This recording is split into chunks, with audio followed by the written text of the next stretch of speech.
Gentlemen, boys and girls from all around the globe, maybe from outer space as well. Halloween edition of He Knows Ball. We got Teddy Roosevelt to my left, Linguini to his left. We got the number one father of the year to my right, Vincent Goldsmith down the middle, or as I would like to say, an NFL referee, because they make terrible calls and they should find a new day job. But Halloween edition of He Knows Ball. We're going to get maybe another freak out from John. Feels like it might as well at this point become a recurring segment. A lot of stuff to dive into. You get to see everyone's Halloween costume, including when we go down the scariest of all alleys, which is Soren's. It's a scary place to be, especially if you're not from town. Can you attest to that, Corey? Oh, yeah. I mean, I've been down that alley plenty of times, and I don't want to go back, but it just somehow it just sucks me back in. It's like... Would you take your son down that alley? Oh, definitely not. Yeah, definitely not. Smart. He's learning at a young age not to go down Soren's alley. Very, very, very smart. Before we get into that stinky, smelly, hideous place of an alley, we're going to start off as we always do with a little bit of Does He Know Ball? Does he know? You ready to win something today? Let's go. Let's hope, man. Okay. So this past weekend, and this NFL season, we've had a couple of scoregamis. We've been talking about scoregamis a decent amount these past couple of weeks. Unfortunately, most teams couldn't get it done this weekend. Saints almost got us one. Lions almost got us one this weekend. But so we're going to go for a little two-parter this week.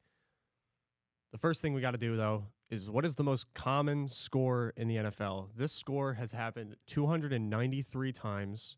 It's a pretty common one. The last time that it happened was on October 13th.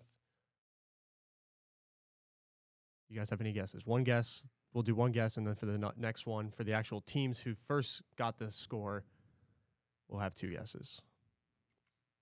17-14. No, but close. 20-17. John? 24-20. It was 20-17. Oh, yeah. Wow. Smartest man alive. 17. Baby. Most recent teams to do it was the Colts versus the Titans in Week 6. Now, who were the first two teams to do it? One is currently still a team. The other one is also currently still a team. They do no longer play in this exact city. However, this city does have an NFL franchise. Baltimore Colts. No. Just one of my guesses. Is one of them the Oilers? No.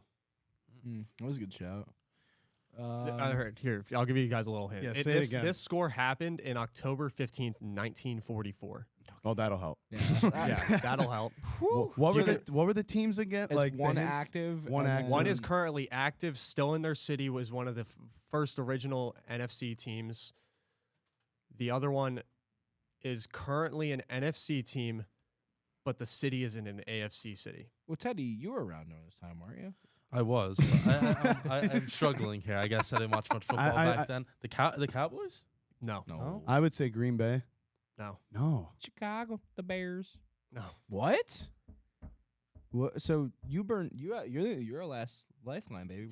Teddy and I are out. You guys need another hint? Yeah. You Well, have said the division of one of the teams.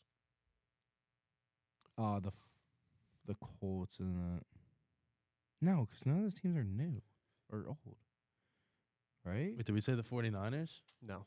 No, 49ers are older or newer. so did you say they're an NFC team that was in an AFC so city? they are like an Detroit. NFC, like an NFC logo, like in a team. Detroit is the team that is currently still in the league. Detroit Lions Okay. are one of the team. They lost the game. They scored 17 points in this game. The other team is a NFC like mascot and name, but the team, like the actual city they were playing in at the time, is an AFC team currently now. The team, like the actual mascot itself, has bounced around a lot.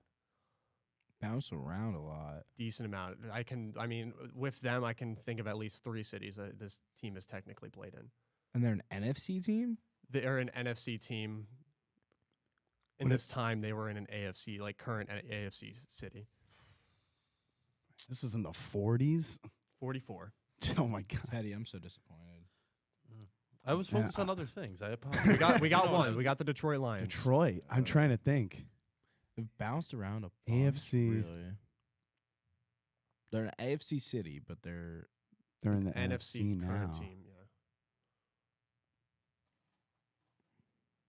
Wow, you got me stumped, man. I'm Rams? really thinking. Okay, it's the Rams. I was gonna It say is the the Rams. Rams. city. Oh, I have What to come up with city? a city. What- wait, like what where did they he- used to play? Yeah. St. Louis. No, before Before St. that? Louis. Before St. Louis. Baltimore? No. Where did they?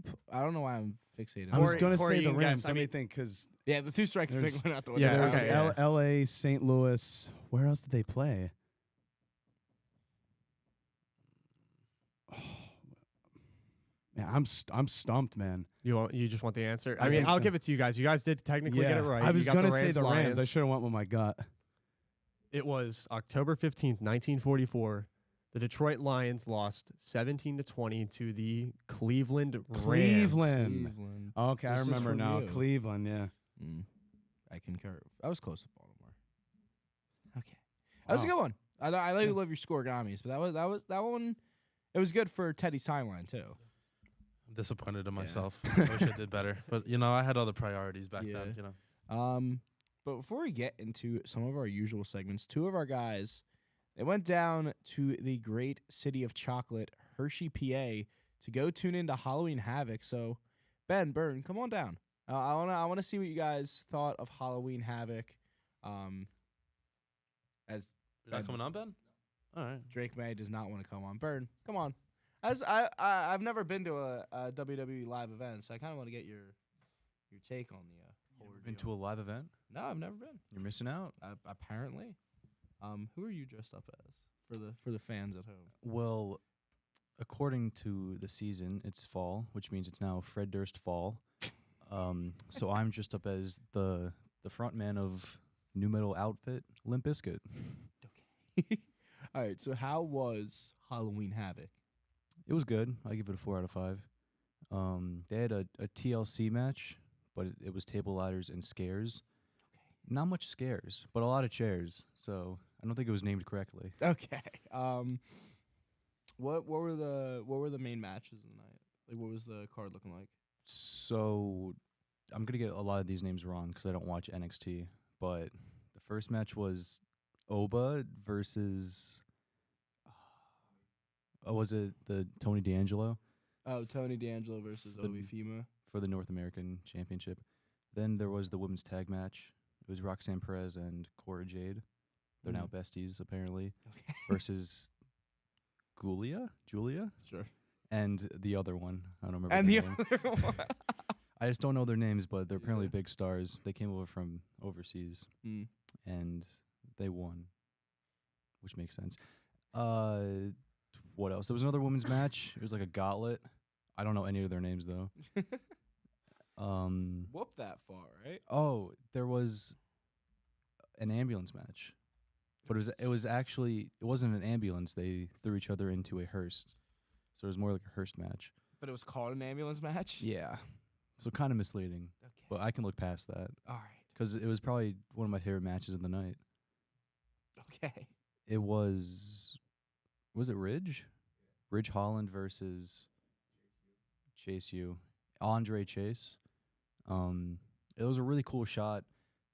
Andre put Ridge into the hearse and he was trying to close it and he had his back against the door trying to lean back and close it. And then Ridge just reached out from behind the door and just like scratched out his eyes. So that was a really cool visual. And then he won accordingly after that. Okay.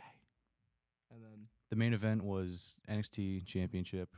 Trick Williams. whoop that. Trick. Yeah. He was defending against Ego Ethan Page. It was a shorter match than I thought. It was only like 15 minutes. I thought they would go for like 30. But Trick ended up retaining, and it was a hardcore match or Devil's Playground match. Mm. It was not as hardcore as the TLC match we had at the beginning The of the tables, show. ladders, and scares. And scares match. The scariest part of the whole show was in this match where the referee messed up the count. That was the scariest part. Did you start throwing popcorn? Mm. But they were throwing pumpkins around at each other the whole night. The crowd was going crazy. I did see Trick put the jack-o'-lantern head on Ethan Page Mhm. and hit. I think it was the spinning, some kind of like spinning kick, like Yeah. spinning roundhouse. And you like hit it a pumpkin flute. Yeah, I always love that. Always a good spot with some pumpkins. They also did it in the Hearst match. Ridge picked it up and the crowd cheered. It was just and then- it was pumpkins galore. yeah, it It's wasn't. no- That's it's why the no- crowd was so hyped It's up. no DQ as long as there's a pumpkin. Yeah. We were with Felix Latini. He came with us Of the and- Felix Latini show. of the Felix Latini show. Great show on and VMFM. He was going crazy for the pumpkin. He was like, hit him with the pumpkin. And then once he did, he stood up and he was like, yeah. How close were you guys sitting? We were section 109, so it was above the floor. It was like Mm-hmm. maybe about 10 rows back. So and yeah, so like the stage was here and we were kind of like right there. So you couldn't really see the electronic board, but Right. you could see everything else. Was that your first WWE event you've been to? It's not. It's like I haven't gone to more than 10, but this might be like 5, 6, one of those. They're very fun. They are. You've been before? I've been. yeah. Really? Yeah, Monday Night Raw. I still gotta Back in get, the day. dude. Every time they come up here, it's always when I'm not here. They time it perfectly. Every time we're leaving for breaks, anytime I'm going home for a couple days away, every single time it's they said, "Oh, we're coming to Scranton now. We're coming to Wilkes-Barre." They don't give New Jersey any love. They'll do. They've done Prudential before. That's so far. Same thing with like MetLife. They've done Mania there a couple times, but it's just that's far. That's North Jersey. Like the nearest thing for me would be Philly, and they've done it I think twice in the last year. They're coming to Philly in 2 weeks. I guess I At gotta make the drive down. The formerly known ECW arena. Okay. That was also what ended the show, was Bubba Ray Dudley beating up Ethan Page and someone else. Yeah. So I think they're going to do like a tag match at the ECW arena. So Oh my lordy, that'll be pretty fun. that'll be cool. Mm-hmm. But all right, Fred Durst, appreciate you coming on. Okay, Thank you for having me. don't break stuff. Peace out, yo. Don't break stuff. As the father of the year will come back. You're gonna take your son to a wrestling event, father? Yeah, he might be in the ring. He's gonna be in the ring. Oh yeah, he's gonna be in the ring. So it's gonna be a 2-on-1 handicap match in favor of you and what's the baby's name? Are we going to the next segment yet, or? I just want to know the baby's name. I don't think he has a name, to be honest. He looks like a Carlos. Then we're gonna go with that then. Carlos Ayub. All right, let's move on. Next segment will be Team Takes. Teddy, why don't you kick us off? Well, guys, I don't know if you did know, but Teddy is from New York. I'm from New York, and I also was not alive when from that trivia question. So you got to cut me some slack. I'm back now, but like back then, I was gone. I was born in the 1800s. Yeah. How do you look so young? How do you do it? Yeah, you look great, man. Dude, in the summer, you just go outside, tan out a little bit, and you just got to stay fit. That's it. Is that Yeah. That's what I'll tell you. Just a gotta lot do. of cardio, pretty Oh, much. no, and yeah, a lot of cardio, and then you just eat whatever you want. That's what keeps you alive longer, as long as you eat whatever. You know? You don't have to. You could always get attacked by gremlins and your life could be over. Yeah, you could do that, too. All All right, let's get. All right, here we go. So there's gonna be a team I don't talk about because I don't think it's worth our time anymore. So we're just gonna that they're done. Everyone knows what it is What by team? now. What- No, please. I don't even need Is to that- do you name. know how I to don't need spell? to. I don't even need to How's name. it, Vinny? How's it spelled? Yeah. J-E-T-S. Jets. Yeah, they're not worth our time. So we'll stay with the positive here. The Rangers currently in second place because the Devils have played like 3 more games than them, so they should be in first pretty soon. With a 6-1-1 record, I honestly didn't think they were going to be this great to start the year, but they're proving me wrong. They're doing well. Panarin has 15 points already for second in the league. They just signed Lafreniere to a big deal, 7 years, around like $77 million. He's produced so far, so I'm happy to see how much he's grown the last couple of years. Just overall, just pleased with the start. I really have no complaints. I mean, the one game they lost, they played the Panthers, who they lost to in the playoffs last year, so I would like for them to win that game. But hopefully we get them again at the end of the season. Hopefully in the playoffs this time we beat them. Then to the Knicks, 1-1 so far. Big matchup against the Cavs tonight. I think they can win that. They're home as well. Last Tuesday, I don't even count that game. That was against the Celtics, and it was ring night for them. A lot going for the Celtics, and they just came out. They made like 30-something three-pointers. That was absurd. But the Friday night against the Pacers, I think that's what the Knicks team's going to embody the whole season. they went absolutely crazy. Starting five all had at least 14 points. I know everyone but OG had at least 20, so that shows how many different guys can score if they need them to. And I want to just give a shout out to Cat. He's come in right now, and they just have space to work. And I think the biggest recipient of the Cat trade is Brunson, which everyone kind of knew that already. But we saw the first two games how much space Brunson has to get to the rim, which is something you didn't really have his last couple of years with the Knicks, because Randall was good, but he wasn't the same. And then whoever we started at center had no ability to shoot, so they would just kind of clog the paint. But besides that, I'm happy. This is making me like extremely happy. The Notre Dame Fighting Irish moving up to number 8. So right now, if the season ended, they would be in. What a turnaround! They would be in and hosting a playoff game. How about that? I remember when they played Northern Illinois, and you were depressed. It was so long ago at this point. Yeah, I 6 know. weeks ago. Well, 7 weeks ago. I mean, look at it now. Now look, they're on a 6-game win streak. And Bama might not make it. Oh, It's I would like- love that. Yeah, I would too. Who would have thought in a year that the CFP expands that a team that almost felt like they forced in every single year Yeah. is going to miss the playoffs or has a chance to miss the playoffs? Because their schedule isn't easy the rest of the way. No. I'm happy about that. Anytime like Alabama, even LSU, I hope they don't make it either. They lost the other night, so that was good.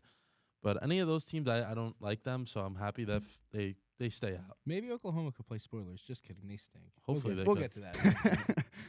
But with the Irish, though, the big win over Navy at MetLife. Navy, I mean, we all know they have their limitations, but still, they were a ranked team, and the Irish crushed them, so they got rewarded for that. Florida State coming up next week because they're off this week, so they're a 1-7 team. Listen, the Irish should win the next 4 with no problem. I think they'll be okay and get in there at 11-1. And I know that it's off season for the Mets, but I'm just counting the days down until Soto is in the uniform, and they're playing his famous song on the speakers there in Citi Field. I can't wait for that. Alpha? Yes. Total Shuffle? Yeah, I can't wait for that. That's all I got. That's what you hope. Corey. So I got a team to talk about, but that's gonna be at the very end. But first, the Pittsburgh Steelers Monday Night Football. I'll talk about them during the predictions. The Phoenix Suns, they started 2-1, got a nice overtime win against the Clippers. Unfortunately, blew that big lead against the Lakers. Beat the new looking Mavs. Katie's been dominant, which I expected. 29-7-2 in his first 3 games. Like how they're shooting the 3 ball a lot more compared to last season. They just have to stop shooting themselves in the foot with self-inflicted wounds. You know, Katie had that foul when they were losing late in that game against the Lakers. And no, I'm excited about them this year. They have a lot of potential considering, Booker hasn't even been at his highest peak yet. It's early, but solid start. UNC finally won a game. It's felt like forever since they won a game. 41-14 over Virginia. Criswell played well. Amarion, 7th 100-plus rushing yard game this season. He had 26 carries, 105 yards, 2 touchdowns. Defense held Virginia to just 18 rushing yards. They forced multiple interceptions, and they had an 84-yard thick 6. I mean, you can't ask for a better game. And they moved to 4-4. Now the Pittsburgh Penguins, man, they're 0-2-1 this week, 3-6-1 on the year. They've dropped 5 in a row. They had a good old Canadian road trip. I mean, this team just sucks. Like they are just awful. Like they are just so bad this year. I have no words to describe how bad they are. I mean, everything about this team, the defense, like where is the defense? Like how many odd man rushes are we going to give up in a single game? The offense, how many turnovers are we going to have in a game? I thought the goaltending was kind of shoddy, which Tristan Jarry sucks, but the goaltending looks so bad because the defense is so bad. I mean, they allow the league's 2nd highest goals per game behind the Flyers. I mean, 4.3 goals a game are given up. I mean, the Crosby line has been awful. Crosby hasn't done much. Rust has been underperforming, and he's injured. I really think since we traded Jake Gensel, like we just haven't been able to fill that hole at all. And I just feel like we're trying to build a young core around this aging core that's, becoming elderly at this point. And again, I mean, I don't know. I think Coach Sullivan's on the hot seat right now. I think if things don't change by I'll give him end of November. I think he's going to be gone. And I truly believe that if things don't change, we're going to end up like last year's San Jose Sharks team where we'll have like 20 wins. Like this team is just god awful. And we're home tomorrow night against the Wild. I don't even know if we're going to win that game, honestly. I didn't even watch the last 2 games. I checked the live score and I'm like, oh yeah, they're beating the Canucks. And then they give up 4 unanswered in the second. I watched the highlights. I was like, that's why. So yeah, so the Penguins suck right now, and I can't believe I'm saying that I have more faith in the Pittsburgh Steelers right now than I do the Pittsburgh Penguins. Well, at least you're not dead last in the Metro. Yeah. Yeah. For now. Well, I don't know. I feel Listen, the Columbus Blue Jackets might be over us at some point. They are at the moment. Oh, okay, yeah, because They're I didn't both- check the standings. I didn't bother Both have to. 7 points. Yep. But Columbus has also played 3 less games than Pittsburgh. All right. I'm gonna start with the negative because you had to name drop how bad the Flyers are. Dead last in goals allowed per game, 4.44. What a way to do it! But hey, they finally picked up their second win. Took them long. They lost like 6 straight, whatever it was. Beat the Wild 7-5. I didn't realize we had to score 7 goals to win a game. A big shout out to Sean Couturier with the hat trick. Travis Konechny 4 assists in that one. Then they lose to Montreal. Alexei Kolosov made his debut in net yesterday. Fired up, 4 goals allowed. Great. It doesn't matter who we bring. Travis Sanheim 2 goals. Yay. We play. We're at Boston tomorrow. You sound just like me. This is why I hate watching the Listen, when the Flyers. Penguins and Flyers play, this will be a 1-0 like 10 shootout round game. It's gonna be. The only positive I can take away from this is at least they're not like the other teams I support who like get my hopes up and then lose in the playoffs. They'll just lose, so I don't have high hopes for them. So it's fine. It saves myself from the heartbreak. Speaking of a team that's most likely gonna break my heart come January, go Birds, babe! Oh my lordy, taking care of business against your twin with his stupid frosted tips and his stupid wide receiver 1. Yeah, I said it. Go Birds. Jalen Hurts having a game, 80% completion percentage, throwing for about 240 yards and a tud. 3 rushing touchdowns, got to get thrown into the end zone. Love to see it. And the entire offense got involved. Saquon ran for over 100 yards. Brown, Smitty both had a good game. The defense forcing 2 turnovers. I had said last week that when they beat up on the Giants, it's great, but are they really, like, it's Giants. You're supposed to win those games. Cincinnati, despite their record, I think is still a very good team. I think they're not a top team in the NFL, but I don't think there's any argument that they're still a very quality team. And that's a big win, especially being on the road. They are going to hopefully put Doug Peterson out of a job next week when they play Jacksonville. Love Dougie P. Brought Philadelphia Super Bowl, but he's in Jacksonville now, so not for long. He's going to get fired because Jacksonville stinks. But the Birds, they're doing what they're supposed to do, and I can't get upset with that in the slightest. Sticking with football, and a team that stinks. Oklahoma, 4-4 this season with the loss to Ole Miss.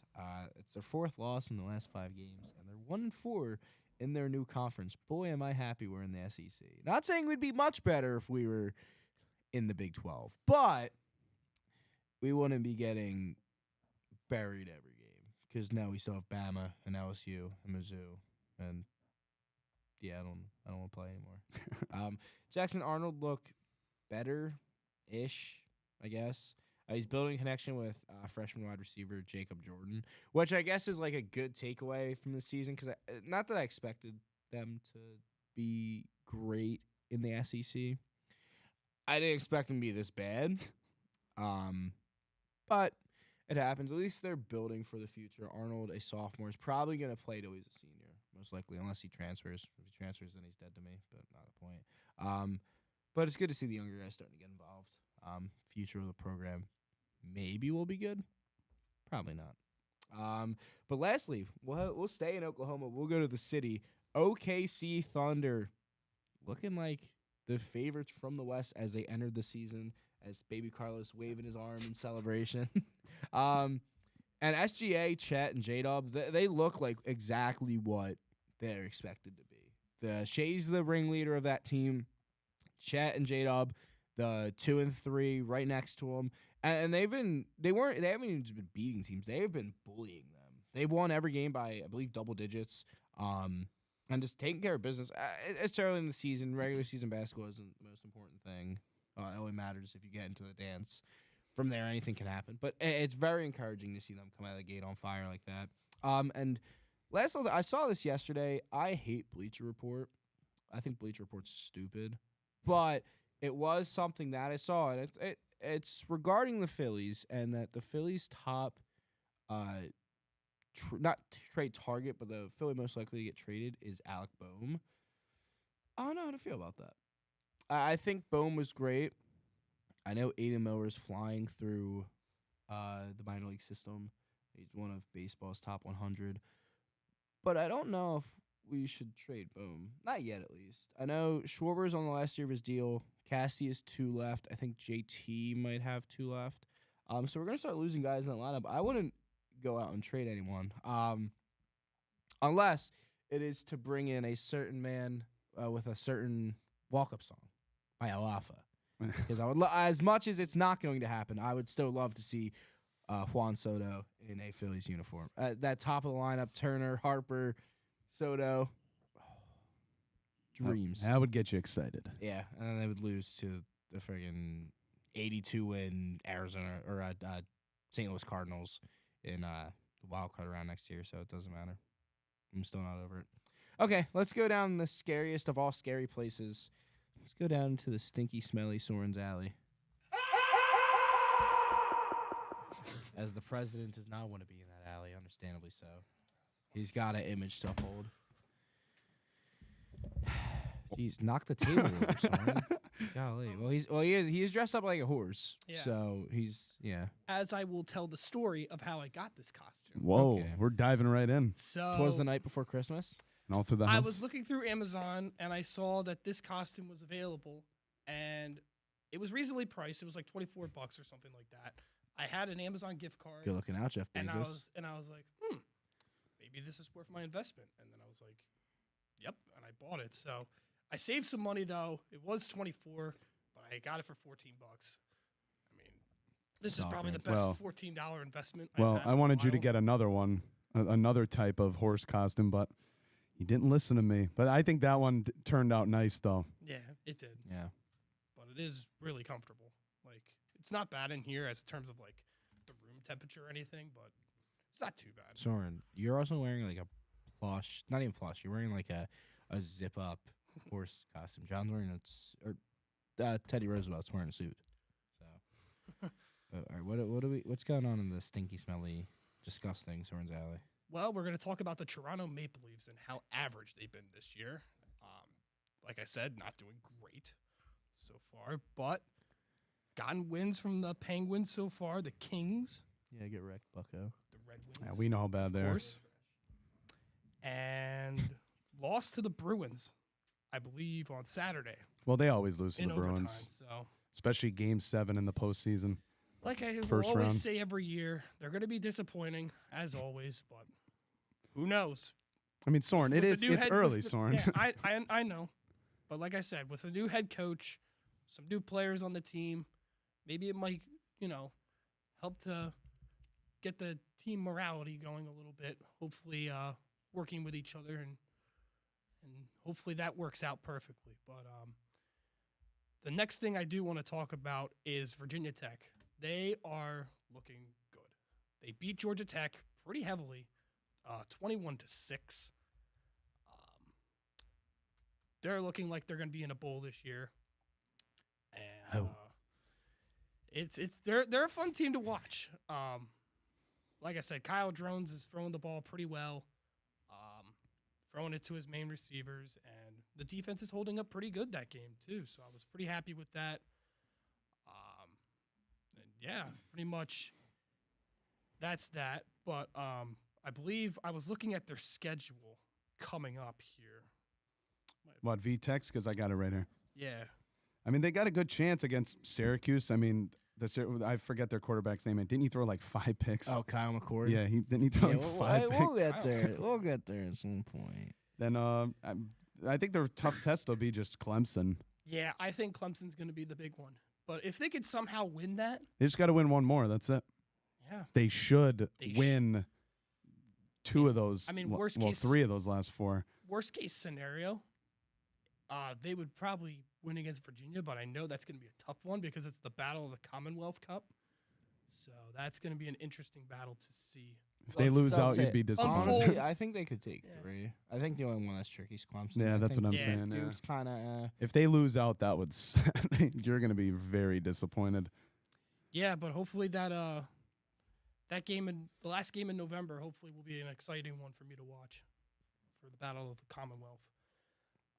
Going into fantasy this week, I know that the Marywood League for me has been doing pretty good so far. Because you have the entire Ravens offense.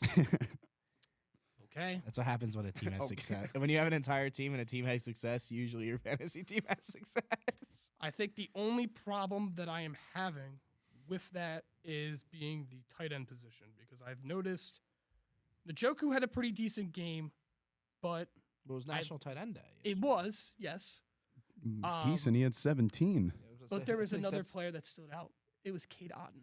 Cade on. I should have started him.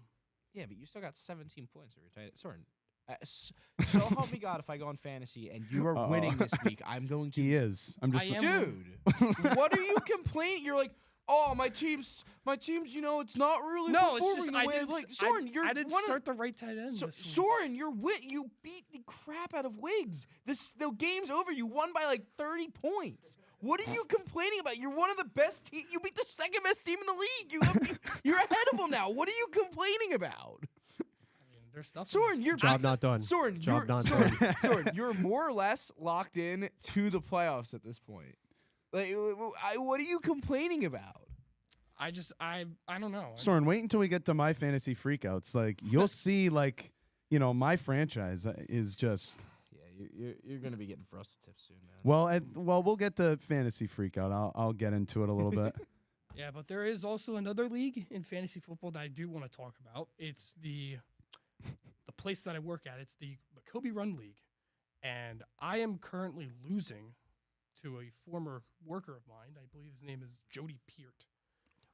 I am down 134.92 to 117, and I need Najee Harris to go off. I like how you said I believe that was their name. I think that was their name. Yeah, no, I that's think his I name. think I No, worked with him. No, that's his name. But yeah, I need Najee to go big tonight. Hopefully, maybe to get 2 touchdowns, and No, please God, no. hopefully that helps out because, like I said, it was not a good week for my defense because the Chicago defense was pretty bad this week. What is Chicago defense? Yeah, with -3 points this week. Yeah, they're stinky poo-poo. How was your kicker this week Oh, for which league? for Marywood or both? Oh, yeah. How's the kicker? McPherson did okay. He only got 4, but I'm looking at Marywood's league, and he got 12. Seibert. So What happened to Jake Elliott? He got rid of I him. didn't want him. We did the trade one weekend. He traded him, or he put him on waivers. Someone else We're took not him. going back down that rabbit No. hole, please. All right, Soren. Before you go, give us your best nay. All right, get off. Go. That you're fired. That Washington Commanders game was pretty interesting to watch. Cool. I will We'll say get to that. yeah. Gone. Go. Leave, horse boy. Thank you. John, what do you think of Soren's costume? I'm gonna be honest with you, I wasn't expecting that. I thought he was like, "Oh, I got some costume." I mean, it is pretty cool. Yeah, I thought he was gonna pull up in like I don't even know, maybe like a Halo soldier. I think that would have been so funny, or like a stormtrooper. Bro, that should would've have been went so Storm. funny. The picture I showed you when he was talking, that was the one I want him to get. Dude, And that would've been he so said no. I'm like, bro, like that. I don't know. That was one of the more eventful Soren Alleys I've watched. Oh, his alley is something, man. But let's get into some football. We'll start with college, and the first thing I want to talk about is the Penn State Nittany Lions, currently ranked 3rd in college football, 7-0, 4-0 in conference, and they have a big game coming up this weekend, hosting Ohio State. As honestly, the only game left on the schedule that is going to be tough for them. I think they handle the last 4 games. I think Minnesota's tough-ish, especially with it being on the road, but I think they win out the rest of those games. Is this Penn State team, I hate using this word, are they legit? Like, they're 7-0. They haven't lost in conference. And even, like, the games that are close, they keep finding ways to win, which is a sign of a good team. Well, I mean, this is every year though. They win all the games except for Ohio State and Michigan. So That's they the thing win is- if they win this week. I was Then gonna yeah, say, they don't have Michigan this year, though. yeah. Yeah. So So they're- all right. Michigan's not good anymore anyway. Yeah. So they Yeah. should. If they did If play they them, did, they they should have would like win. spanked. Well, that's But why also, like, even if they lose, they're still going to go, 11-1? Yeah, they'll still Yeah. make it the playoff, but they'll probably lose. I would assume the first. Yeah, no, I think they're a good team, but I don't think they're considered legit until they beat Ohio State. I Yeah. think If they because if do you look that- at their schedule, like they haven't played. They played Illinois, but Who's like ranked? they played a USC team that's been underwhelming this year. Like Wisconsin, who can't score. If they had any form of offense, they would have. yeah, Bowling Green, they almost lost. They needed a big second half to win that game. Took So care of Kent I don't State, know. Those give me the golden flashes. Yeah. But yeah, so we got 3 8-0 team or 3 undefeated teams. Indiana 8-0 and Oregon 8-0 and Yeah. Penn State 7-0. So we got 3 undefeated teams. Forget in the about Big BYU. Ten. Well, I'm talking. I know, talking I'm just saying. Yeah, BYU's been phenomenal too. But But in the Big Ten, I'm just saying in the Big Ten, like, what if everyone wins out? How is that decided? Point differential or common opponent? Because none of them play each other. Oregon doesn't play Indy. Indy doesn't play Penn State. Like what the conference or their rank? oh yeah, for the conference. Yeah, if they're Yeah, all if undefeated. they're all undefeated, what's the It's time? probably point. I would think point differential. Yeah. Or like maybe strength of schedule, maybe. Like if there's some played So- more ranked teams, So maybe. Oregon's going to be in. Oregon's going to be Oregon's in 'cause definitely they're gonna be in. Oregon. They played Illinois. They played Ohio State. Well, no, because everyone kind of only is going to play like 2 ranked opponents. Yeah. Except, well, Indy has to face Ohio State at some point. They're going to lose that game because they're at Ohio State. Yeah. I don't see them winning. Yeah, And Um, Oregon has a pretty easy schedule. They have, I think, the same as Penn State, everyone except kind of Michigan. has like a easy run out the rest of the way, except for the Ohio State games. Besides that, like yeah. Indiana's beating Michigan State. They're beating Michigan. The week off before Ohio State's going to play into their favor too, because they're going to get an Yeah. extra week to be rested and game plan. Dude, Ohio State might miss the playoffs with that. Speaking of another team who they lost week 1 and have been excellent since, the Texas A&M Aggies lost to Notre Dame at home. Hosted LSU and they were down early in the game, but they took care of business the rest of the way. 31 points in the second half. Currently, they are 7-1, 5-0. The only undefeated team in the SEC in conference play. I think the way that they're trending right now, they're in the game. They're in the SEC championship at the moment. They still have to face Texas, which is a tough game to finish your season. South Carolina is not easy. I think. Why are they playing New Mexico State? Why is that even a game? New Mexico State and Auburn should be wins. At SC's trappy, but I think the way that they've been playing, they can get it done. It all comes down to that Texas game. I think even if they Yeah. lose to Texas, they might still be in the SEC championship. Depends on how the rest of the lay of the SEC goes. But it's kind of the same thing. It's like, is A&M legit? They lost that first game to Notre Dame, and since then they have been like on scorched earth type of play. Yeah, they've been great. I mean, I was shocked too because like their quarterback play isn't good. Like they kind of just like piece it together. Especially the other night, Coach Elko put what is it, Weigman, whatever. Connor Wyman, Yeah, yeah. they put him on the bench, which I didn't think people expected. I mean, they've been playing so well. They put Marcel Reed in. He has 3 rushing touchdowns. I mean, the only 2.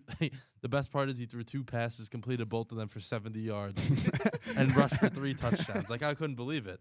But they are a very, very good team. They play hard. They play. I mean that, especially that home field advantage. I know we always joke about Kyle Field, but it is a home field advantage.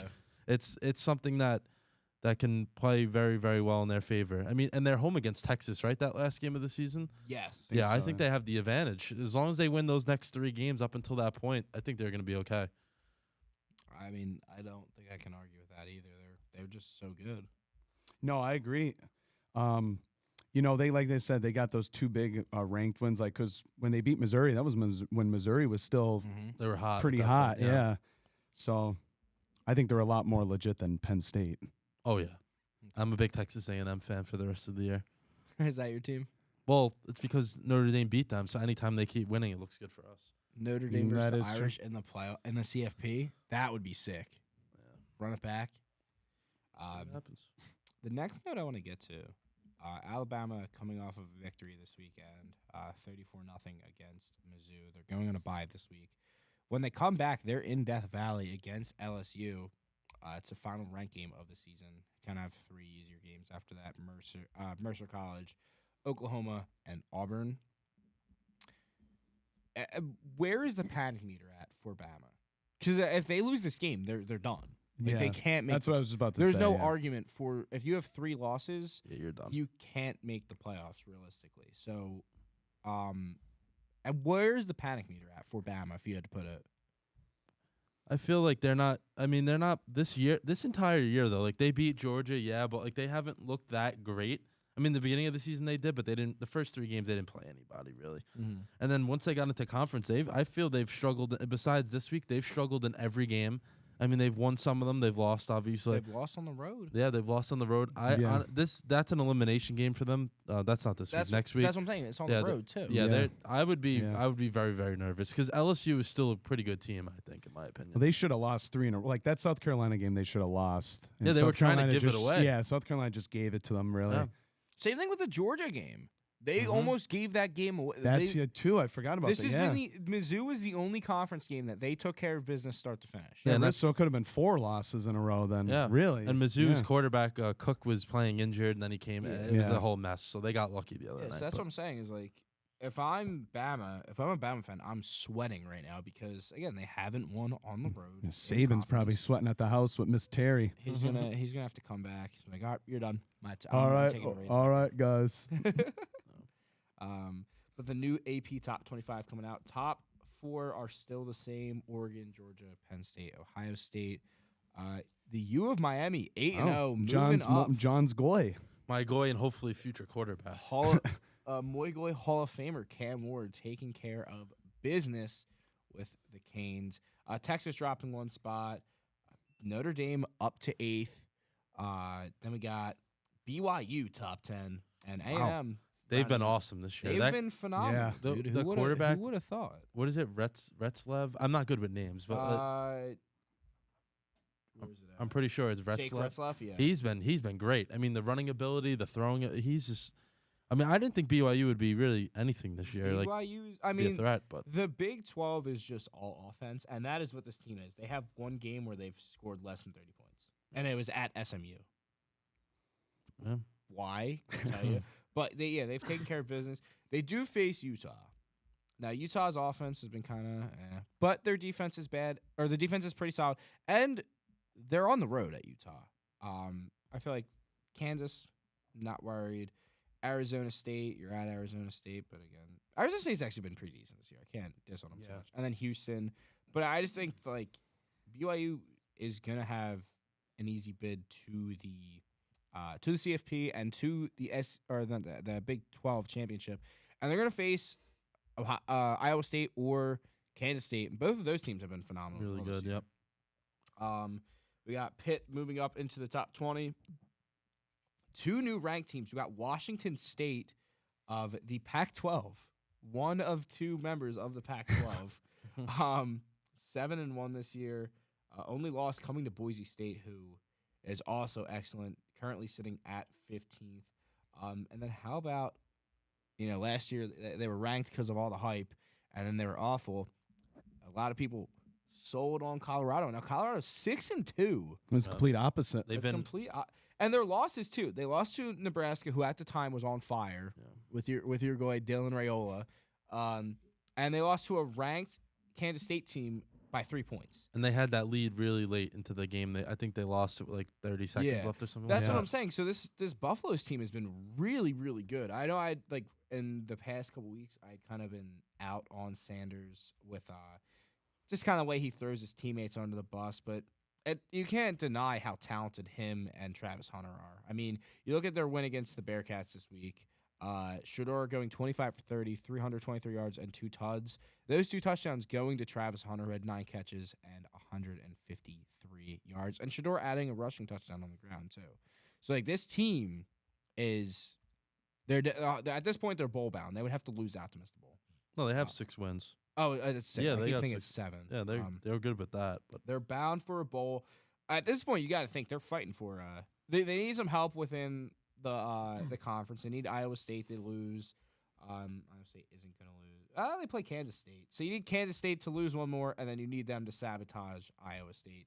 But there's a long shot chance that they make the Big 12 championship. But either way, they're in a bowl, and even if they don't make the Big 12 championship, still a outside chance that they could still get in, depending on how the rest of their season shakes out. I think at this point for Shador and Travis, you're just trying to build up your draft stock as much as possible. Yeah. Because I think it is a very outside shot for Colorado to make the CFP. You need a lot of things to go in your favor. But for those are 2 guys who could go 1 and 2 in the draft with how talented they are. So I think at this point they have to build up. Their draft stock. Let's switch over to the NFL, where we celebrated what should be a federal holiday yesterday, National Tight End Day. And did the tight ends get involved? And Njoku, like Soren said, had a touchdown. Trey McBride had 9 catches, 124 yards. Kelsey, Kate Otten, Ingram got in the end zone. Like every tight end basically getting active yesterday. Getting sexy. Should be. I feel like it should be a national holiday. We should get off from school today for it. we should. I agree. I mean, no one shows love to the tight ends. Everyone's also always down on the tight ends, but they showed out yesterday. They did. I don't know what it is. Every time that day comes around, you get tight ends having legacy games. Kyle Pitts 2 touchdowns. I didn't even mention Kyle Pitts. He had 2 Kyle touchdowns. Pitts. Yeah, He had an touchdowns. excellent 1.5. Okay. But in other news in the NFL, Tua Tagovailoa finally returning to the field. No guardian cap needed, apparently. Did you hear when he scrambled and he slid down, the fans erupted to make sure that he was safe? But the Cardinals kind of spoiled his return. Tua looked good. 28 of 38, 234 yards, and 1 touchdown. He looked healthy. He looked like the Tua we've come to expect. But Kyler Murray and the Arizona Cardinals playing spoilers. Kyler, 307 yards, 2 touchdowns. James Conner, a little bit of bully ball for a touchdown. Trey McBride, like I said, 9 catches, 124 yards. Miami now 2-5. They're gonna need a lot of things to go right for them. And they got Buffalo this week. They need this win. They need this badly just to get back on track. 'Cause at this point, the division is Buffalo's. Which is crazy to say because at the beginning of the year, I think they were the second or third favorite to win the division behind the Jets, who were favored. We'll see how that's going. But yeah, Miami really needs a lot of things to go right. But I think with Tua being back, their offense clearly showed that they were clicking with him at under center. So I think that's the boost they needed, and gonna need to more or less win out. But they still have a chance to make the playoffs. Need a lot of things, but there's that. We mentioned Philly. I'll briefly talk about this game because we have to talk about it a little more later. The Cleveland Browns, no LOL tweet from Adam Marco this week, as the Browns Shout out Adam Marco. coming back and winning against the Baltimore Ravens. Divisional games always tricky. That's huge for the Steelers. The Detroit Lions, absolutely bullying Jared Goff. I think at halftime he only had 8 passes. He had like 4 passes for I think 24 yards. Yep. Yeah, shout out special teams, man. Special teams, special plays, special players, man. Khalif Raymond is my Moi Goi of the week. Officially. Everyone getting involved. Goff only throwing for 85 yards, but 3 touchdowns. Gibbs with a rushing touchdown. Montgomery with a rushing touchdown. Laporta getting in the end zone. Raymond, Brock Wright, Amon-Ra. Khalif Raymond having the punt return, or was it punt return or kick return? It was a punt return for 90 yards, and then I think every punt return and kickoff that actually was taken out was at least made it to the 40-yard line or more. Yeah, he was It was kind crazy. of disgusting. Khal- Him and Khalil Dorsey. Khalil Dorsey. yeah. Khalil Dorsey, one kick return, 72 yards. Could have had another special teams touchdown. Yep. Oh my God, the Titans, man. It's hilarious looking at the quarterly box score: 14, 21, 17, 0. They could have kept going too, which is the best Oh, part. they definitely could have. But there was no point. Hey, Mason Rudolph though, rushing touchdown. Yeah, that play was a little bit embarrassing. Oh no, you had one embarrassing play. In Yeah, 52. he gets I forget who it was. It's the guy we just signed from picked up from the practice squad. I can't say his last name, but he had the pick in the game and then immediately got his ankles destroyed by Mason Rudolph. I was just like, oh, here we go. It was 14-14. I was like, okay, wait, how is this close? And then everything just kind of went in our favor. The Falcons taking care of business in division. Seems like at this moment it is Atlanta's division to lose, with Tampa Bay losing Godwin for the season, Evans at least for a little bit.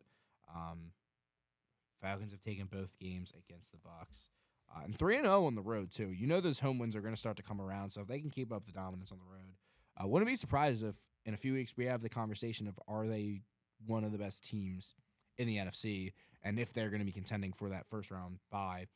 But spreading the wealth around.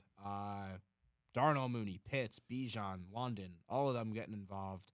A little less from London than what many probably would like to see, especially fantasy owners.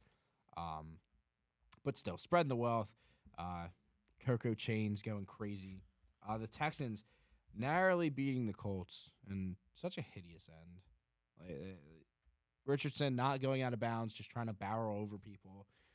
Cameron's favorite NFL quarterback. Don't you think he should be in the league? Throwing 10 for 32. Quits in the third quarter too. Yeah, he needed a How breather. about the halftime stat line? 2 for 13 I for saw 81 that. yards. And Soren keeps telling me you should get Anthony Richardson for fantasy. I'm like, No. no, I'm never again. I will never make that mistake again. Listen, I know why they're playing him because he's their draft pick and everything. But if they're really serious about making the playoffs, because the AFC stinks, Yeah. so Joe Flacco should be the guy that was gonna plays for say, them yeah. because he would get them in the playoffs. They have a good team. Especially They're not going to do that. They're but wasting Jonathan Taylor games like this. I know. 105 yards and a touchdown. Yeah, how does someone so strong and so fast get sacked 5 times? Yeah. Behind a good offensive. I feel like they're not as good as they once were, but They're still- the Colts yeah. O-line is still solid. I mean, and they went toe to toe with a top team in the AFC too, and they Quarterback play is what's called, because did they have the same? They played Houston early in the year, right? the first game. Yeah, that's what I'm saying. They lost in very similar fashion as well. Yep, They same lost by thing. just a few points because of shoddy quarterback play. Yep. So it just kind of proves they either need to develop Richardson or bring in a quarterback, because the rest of the team, they're not far away from being that best team in the AFC South. The Texans' record, they are really good.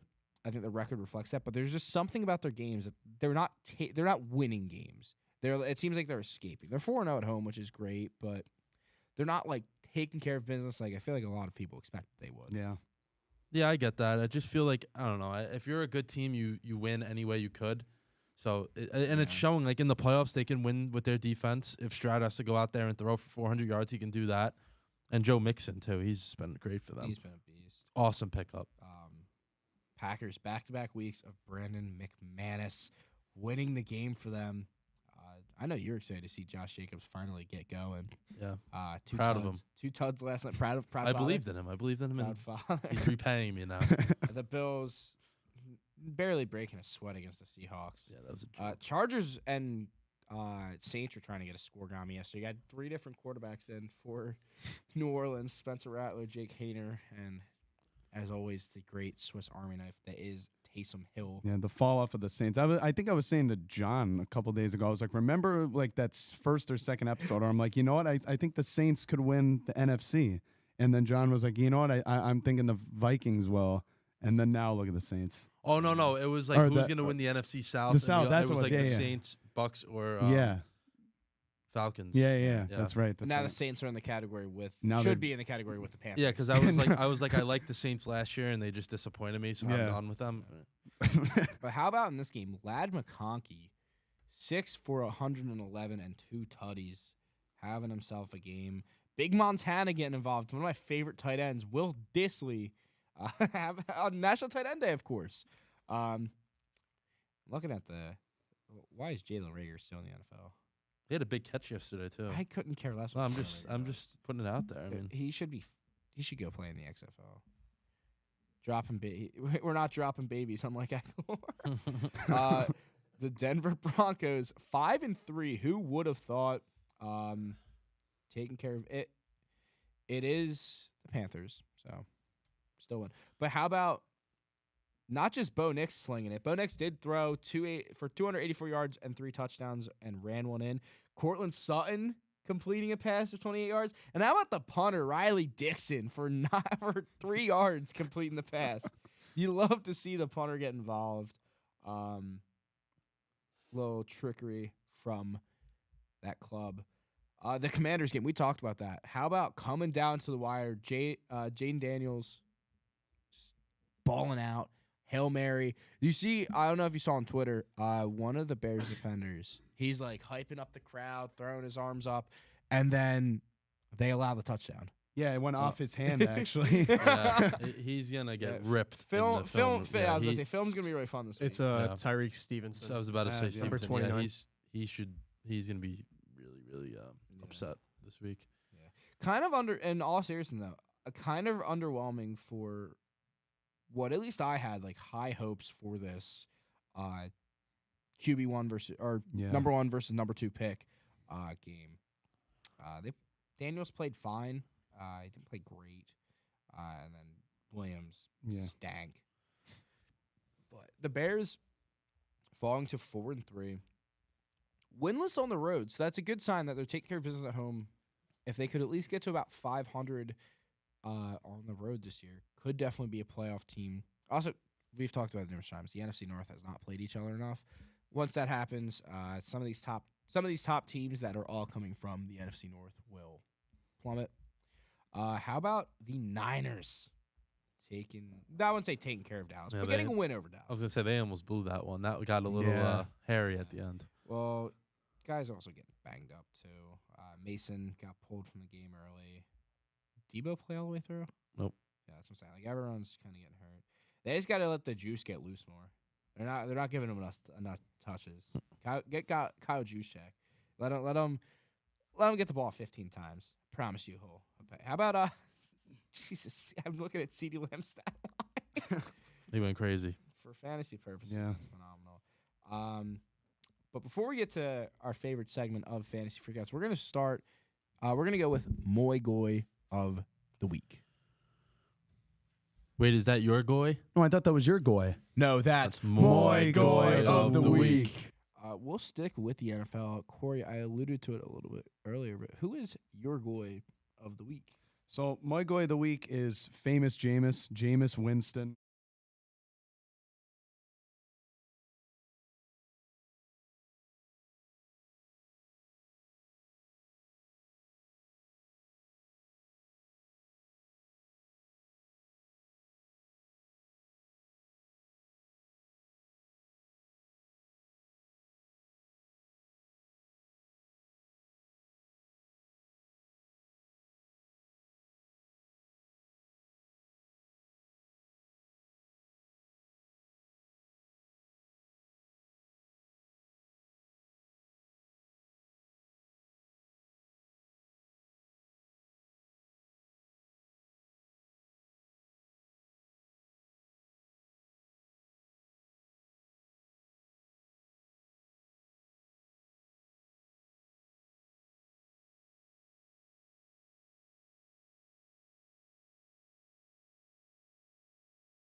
Teddy, what do you like that scream?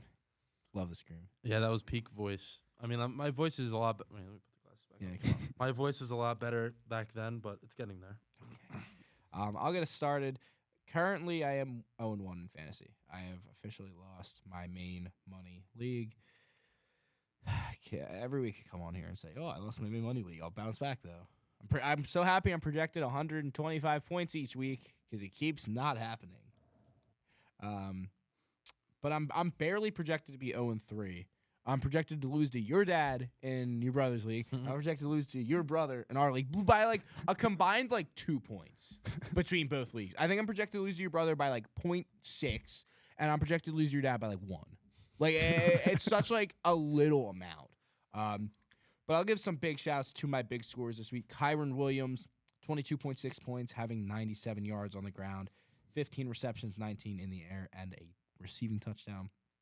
George Kittle celebrating National Tight End Day the right way. 24.8 points, 128 yards, a touchdown, 6 catches. I mentioned Kyler Murray's performance earlier. He balled out, of course, for fantasy as well. DeAndre Swift, 129 yards on the ground and a touchdown. Terry McLaurin, I think this is the third year of Terry McLaurin in fantasy. And he's burnt me in the past because his quarterback play has been so shoddy, but he finally has a quarterback that he has a connection with, and it's so great to be a McLaurin owner now. I'm so happy.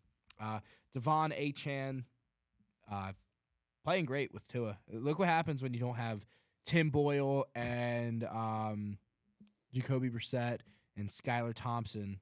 Not Jacoby Brissett. Snoop Huntley. Same difference. They all stink. But yeah, look what happens when you have someone who's at least somewhat of a competent quarterback.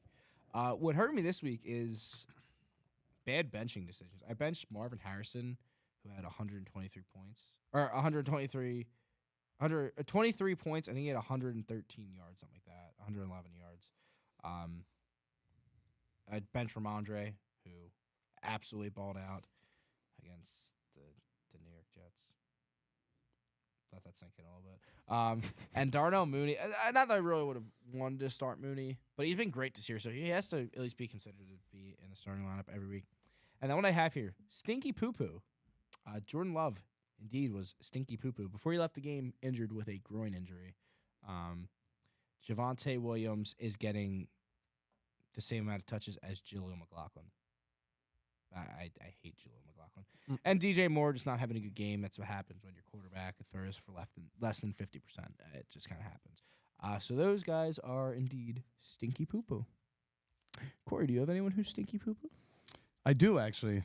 My my fantasy team for the Marywood League. But before we get there, I'm looking 0-2 this week.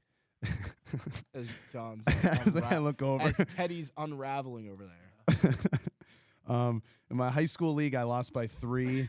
I had Lamar with 24.16, Jamar Chase with 20.4, and Kamara at 18.2. They were my top performers. But the guy that was playing had Brock Purdy, and he played better in the second half, so he squeaked away with the win. So I'm 5-3.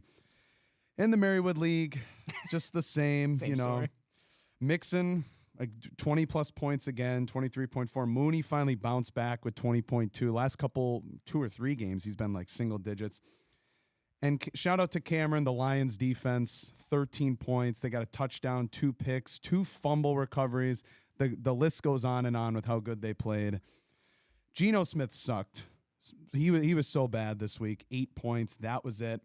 I'm losing to Biggs, a little around 17, 18 points. And I got Jalen Warren and Boswell. He's got Pickens, so I'm going to need a miracle. I think the Steelers need to stick to a run game tonight with Najee Harris. Please don't throw to Pickens. Russ, if you need to use your legs, or just throw in Justin Fields to use your legs. Please no Najee. Yes. Najee. No. Najee rushed for like 140 yards, 3 touchdowns. Your brother has Najee. Your brother has Najee. Your dad has Najee. I am actively praying for Najee to get a concussion first play of the game. That's a little please, but just like that's maybe just like a little stomach bug, just a little food poisoning. He did a little sniffle, little 999 challenge. Not feeling great. Just like get him out, get him off the field. Little sniffle. No neighbors, no Harris. For the love of God, please. But Biggs is probably going to win, so I'm going to drop the 2-6. It'll be 2 straight losses. At this point, I'm just trying to Even if I finish tied with Ben, I just hope and pray I'm leading the tiebreaker at this point. No frosted tips. But lastly, I'm still worried about my RB2 and tight end positions. I mean, Cody Parkinson, 3.7. So I picked up Dalton Schultz. I don't know if that's going to do anything, but I don't know. I'm just hoping to lead the tiebreaker for last at this point. I might have to help you out. Should we have our first ever He Knows Ball live trade? We could ponder. We can ponder. I'm pondering. Now your team's sting. I'll ponder. I'll think about it. Maybe we'll come back to it. Teams isn't always awful, but there's a lot of stinky. Listen, I just need Pacheco should be coming back, I think, next week. Oh, do you want Kareem Hunt? No, I don't want Kareem Hunt. I want Isaiah Pacheco to be healthy. No. Well, okay. That's it. John. All right. I had to rip the tie off. I apologize. It's just way too hot in here with the jacket. Soren forgot his fan today. It's a whole mess in here. I haven't had any drink of any sort since like 9 o'clock because the mustache. I'm a mess. But my one team, I'm currently 1-0 this week. I destroyed my buddy Colin in the Marywood League. It wasn't even. What was the score? 154 to 117. So that one's just over. Then tonight I'm up by 19 on my other league. My opponent has George Pickens, so hopefully he doesn't have a good game like he did last week. Can't afford that, even though him and Russ have a good connection going, but not tonight, please. I need to get to 4-4 in that league. Special shout out to CD Lamb with the 40 points. I mean, his first half was okay, and then all of a sudden the fourth quarter he just went absolutely nuts. I want to thank who did I get Calvin Ridley from again? I forgot who. Oh, Ethan. I want to thank Ethan for allowing me to pick up Calvin Ridley last week and got me 23. As soon as D-Hop got traded, I'm like, oh, I'm going to the waiver wire. Calvin Ridley, thank you. Zach Ertz and Jaden Daniels have a good connection going as well, which a lot of people laughed at me when I picked up Zach Ertz. 15 points yesterday. So he got me to 4-4 in that league, all those guys together. Josh Jacobs, too. He's just been – I saw that touchdown last week. I was like, okay, he's going to start going on a roll. 26 points yesterday, 2 touchdowns, 127 yards. And now Jordan Love might be out too, so that can be more touches for Josh. So hopefully, there's more touches for Jacobs. You mentioned Ladd McConkey before. He's also on the squad, 29 points, 2 touchdowns, over 100 yards. I was actually considering putting him on the bench yesterday because he wasn't 100% healthy, but thank God I just left him in there, let him rock. I still have a quarterback issue, I think, in the other league because I played Tua yesterday. He had 15. Dak had 13. Trevor had 23. But now this week, Trevor's going up against Philly. I'm not playing him. Tua's going into Buffalo. Not going to play him. So I guess I just have to go with Dak in Atlanta. It's not a great option. In Atlanta, not the swag and surf. Yeah, so I think Dak is my best option out of the 3. But I think I'm just going to keep rotating and see whoever can. I mean, I won this week with Tua, but I don't think he's going to do well in Buffalo, especially the way Buffalo's playing lately. So, but hopefully George Pickens tonight scores less than 19. I can go 2-0 this week. Steelers run game. Let's do it. That's it. Yep. Steelers run game, but with Warren. No, Najee. Yes, please. Najee's No, been great. Najee Harris, please. I need Jalen Warren to get moving tonight. Najee's been great. Please, no. Najee, you've Vinny, just let it happen. No, I don't want to. Can't the Steelers have something in Yeah, life? they can have Jalen Warren. That's what they can have. All right, time for some pick 5. It was my pick 5 this week. The last couple ones that I've done, just no analysis whatsoever, just personal belief and personal opinion. My pick 5 this week were top 5 professional athlete doppelgangers. So number 5.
all of Joe Davis.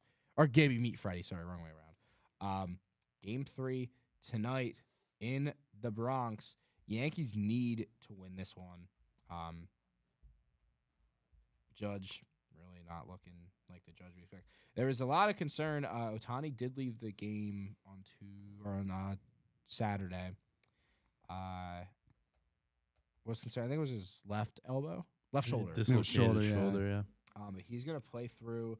Yoshinobu Yamamoto going out there and absolutely shoving it against the Yankees. 6 1/3, just 1 hit, 2 walks, 1 run, and 4 strikeouts. Allowed the long ball to the soon-to-be either future Met or Philly. Let's hope Philly.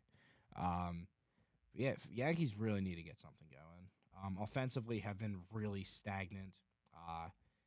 Game 1, the only big offense they had was the Stanton home run in the 6th inning, and Game 2 really couldn't get going. So hopefully being back on their home field against Walker Buehler, who has been not himself this year, hopefully this Yankees offense can get going. Are we still standing by our picks? I'm riding with the Yankees at this point. It's ride or die at this point. I've made my bed and I gotta lay in it. Yeah, because I had them win at 4-3. I don't think the Yankees. I think the Yankees could win both at home, but they're definitely not getting swept. They're going to get at least They one at have to home. get I would think. Well, they got 3 straight at home. And I think tonight is the one where they're like definitely going to win. Just that first game at home, the atmosphere. Like Yeah. I just think they're going to get it done tonight. So yeah, they got Clark Schmidt on the mound tonight. Luis Hill tomorrow. That one will be interesting. Dodgers have not announced their starter, and then neither starter has been announced for Wednesday night's game. But yeah, they need to at least take tonight to swing the momentum a little bit back in their favor. I'm reading this report. 56 changeups in a row. Here's how wild Canley's run truly is. Tommy Canley, you were saying this the other night when we were watching the game, just spamming changeups. Yeah, that's all he does. I mean, when it you have such a good changeup, it makes sense. It works, yeah. It works. But you know the Dodgers lineup is definitely going to make adjustments to that at some point. So you got to mix in a fastball every once in a while. We will check in on the NBA early season standings update. Only 4 undefeated teams left. The Lakers 3-0. Definitely did not expect that. And Oklahoma City out in the West, and the Celtics and the Cavaliers undefeated in the East. Denver 0-2. It's early, so you don't have to hit the panic button. But Denver losing their first 2 games. One to OKC and the other to the Clippers. Clippers playing okay-ish without Kawhi. They are 2-1 across their first 3. Who has been through, again, most of these teams are only through 2 or 3 games. But of the first week of the NBA, who has been a team that has impressed you most, or a player that's impressed you most? We could do both, I guess, right? I think the Lakers have impressed me the most. More so like JJ Redick, of how good he's looked as a coach. Like he has those guys prepared from the start. I saw a bunch of his mic'd up timeouts. He's really giving good tips. He's not just sitting there just talking nonsense. Darvin Ham. Yeah, he's really getting into what he wants them to do. I mean, we saw that when he was a player, he was a great shooter. He knows how to get open, so he's just drawing up great plays for the Lakers. Seems like the players are responding to him well as also. The only thing that scares me with the Lakers is their defense. They don't have really any defense, but if they can score like that, they're going to be okay. AD's look good, really, really good in the first. Yeah, but AD, as long as AD stays healthy.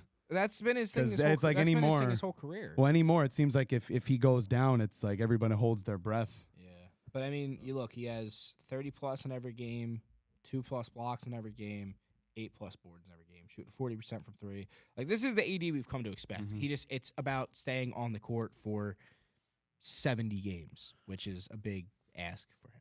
Yeah, I mean, I think he can do it. LeBron should be his motivator. LeBron's much older than him, and he said he's playing every game this year. So, I mean, that's his plan as long as he doesn't get hurt. So he's not going to be sitting out really any games for load management. He really wants to play all the games this year. And guys, I know we don't talk much Nets on the show, but one guy through 3 games that's impressed me. I didn't see his stats last night until now. Cam Thomas. Cam Thomas, dog, He is, dude. yeah, First game of the year, 36 points. I mean, he's gonna get the ball as much as possible because they don't really have. They don't have anything. Yeah, they have no one else. But last night against the Bucks, 32 points in the huge win. I mean, if he's gonna, we've always known he can ball out, but he can show he might become a star.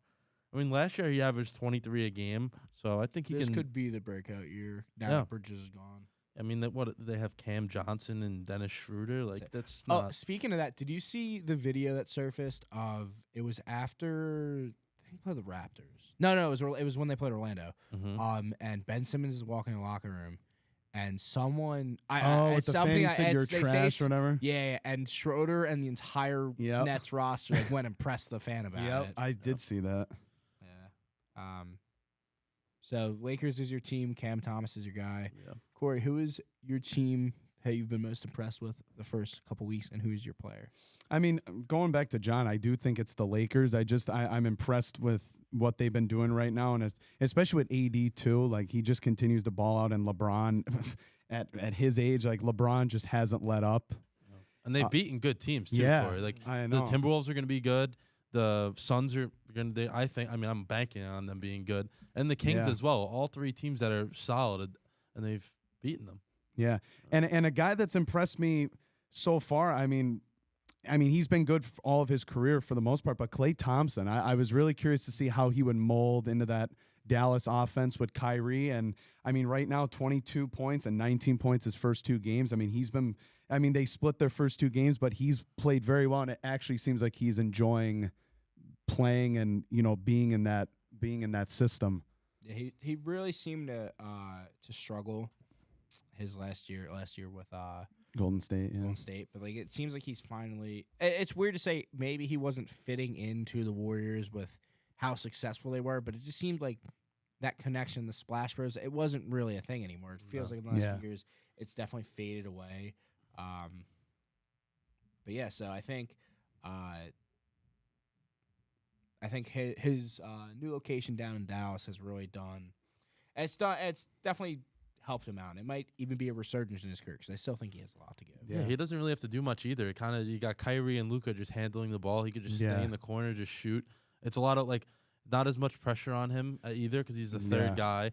I mean, even in Golden State last year, he came off the bench. Like I feel it's disrespectful to what he did for them. Yeah, you don't do that. No, you know what? Another guy that's impressed me, Draymond Green, already getting flagrants already. It's go-to move, man. My team that I've been most impressed with, I'll stay out in Los Angeles, but I'm not going to go with the Lakers. I'm going to go with the Clippers, dude. The Clippers have looked really good. Won 2 road games against Golden State and the Nuggets, and they lost in their new Intuit Dome, which was kind of sad. Supposed to be undefeated in the new home. But they played a great game against a Suns team that, John, I know you and I are both very, very high on. I know you're a big supporter of the Suns. Yes, sir. But seriously, though, they've been playing great games early in the season, which you love to see. They have the Trailblazers Wednesday, followed by another home game against the Suns, and then Oklahoma City. So that's kind of like those next couple games after that. Not super easy. I'm very curious on how they're going to play, especially with they haven't been playing with Kawhi. Norman Powell's really stepped up. Harden looks great. But the player I'm most impressed with is going to be playing against the Clippers on Wednesday night, and that is Jeremy Grant. Grant's always been someone who's been one of the better defenders in the league. Coming in the league with the Sixers, played a few years in Oklahoma City, Denver, 4 seasons, then Detroit, been in Portland the last few years, and he's always been solid. He's always been a great defender, and as his career's gone on, he's gone from averaging mid-single-digit points to mid-teens, and then in the last few years, he's averaged over 20. This year so far through 3 games, averaging 26 points per game, shooting the deep ball solid. There's not really anyone in Portland who's going to take. I mean, Anthony Simons is really good. They have Scoot coming off the bench, which is a little concerning. I would like to see him get more reps, but it is what it is. But no, Grant's been phenomenal. You love to see a guy who is a second-round pick grind out a career like he has. And he's been one of the focal points for Portland. And Portland's going to be out of it, so I wouldn't be surprised if, come trade deadline, Grant's going to a contender and getting them a chance to finally get a ring that he's been chasing for so long. Let's finish this episode of He Knows Ball off with Monday Night Predictions. Finally, some shakeup in the standings. Cameron still El Champion. What's this, 3 weeks now? It's the third straight week. Yeah. Wow. Yep. He's gonna hold it for a fourth too. Only one thing. Unless even if picks go against him, he'll still hold it. Yeah. But Cameron up top, followed by Jack, Bernie, and Corey.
I guess Carlos. I don't think so. Carlos needs a Mickey. No. Listen, Giants Nation, you're going to feel the steel curtain tonight. Is that what that is? The steel curtain, yeah. Steel curtain. What are we doing for the Steelers Monday Night Football game? We usually do something for if any of our teams are playing on Monday night. What are we doing for Steelers? What do they got? Steelers Nation, let's weld. Steelers country, let's ride. For El Prez, you got anything? I just want to. I can't wait to rip this off my face because like, it's. What do you mean? You have to shave it off. Shave it. Yes, I there you go. apologize. Shave it off. Yeah, my it doesn't face. it doesn't work that way, John. Yeah. The glasses John, gave me who's a John? Oh, Teddy. Teddy. Theodore. It's Teddy. Yeah. That's Theodore Roosevelt. That was your nickname was John. Yeah. Theodore Evelyn Roosevelt. That's what they call me, like off camera and John? everything. Yeah. Yeah. John. Yeah, that's my other name. John. Yeah, but Not John. John. listen, guys, we're approaching almost November. I mean, Halloween's Thursday. Yeah. This is the best time of the year. Holidays coming through. This is great. That's all I got. That's all I got. And next show, you will not see me with this ever again. That's it. Yeah, it'll be the show before the election too. Oh yeah. Yeah, you might get elected again. Yeah. In the other universe, yeah. Also, before we go, candy corn sucks. Just want to get that. That's It does. Oh, Soren's not here, right? He's Yeah. the one that loves it. Yeah, Soren. He said it was like a party in his No, mouth. yeah, he or said it was a something. party in his mouth. That's what he said. Yeah. I mean, I wouldn't go to that extreme, but Yeah. it is good. Well, shout out to TVM. I think it was Kyle and Felix came Yeah. in. I tried it. I'm like, this is awful. And Soren's Yeah. like, this is really good. It's like a party in my mouth. I'm like, That's all absurd. right. That's going to do it for this edition of He Knows Ball. Make sure to check out everything He Knows Ball has to offer. Instagram, TikTok, YouTube, everyone at He Knows Ball. I'm Vincent Goldschmidt. Stay ballin', Scranton. Black and yellow, black and you know, yellow. though, but-